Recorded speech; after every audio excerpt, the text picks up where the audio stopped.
आपण पाहताय महाराष्ट्र खबर न्यूज। या बातमीचे प्रायोजक आहेत श्री गणेश ज्वेलर्स अँड सराफ दक्षिण पुणे।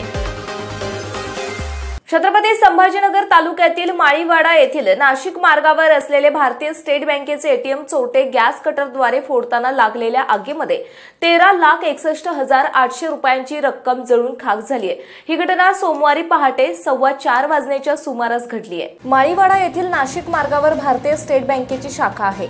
या शाखेच्या बाजूलाच एटीएम आणि सीडीएम मशीन आहे।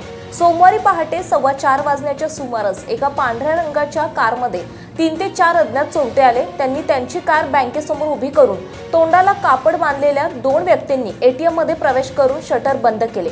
त्यानंतर त्यातील एका व्यक्तीने एटीएम मधील सीसीटीव्ही कॅमेरा तोडला आणि सोबत आणलेल्या गॅस कटरच्या सहाय्याने एटीएम मशीन कापणे सुरू केले। मशीनचा समोरचा भाग कापला गेला, पण आतील भाग तसाच असल्याने त्यात गॅस कटरची ठिणगी पडली। त्यामुळे एटीएम मधील 13,61,800 रुपयांची रक्कम जळू लागली। ही बाब एटीएम केंद्राच्या वरील मजल्यावर राहणारे रहिवाशी हिबाळे यांच्या निदर्शनास आली। त्यांनी तात्काळ बँकेचे शाखा प्रबंधक सोमनाथ सोळंके आणि पोलिसांना माहिती दिली, तसेच आजूबाजूच्या व्यक्तींना फोन केले। काही वेळात तेथील सायरन वाजायला सुरुवात झाली, त्यामुळे बँकेच्या आसपास राहणारे काही ग्रामस्थ घराबाहेर निघाले।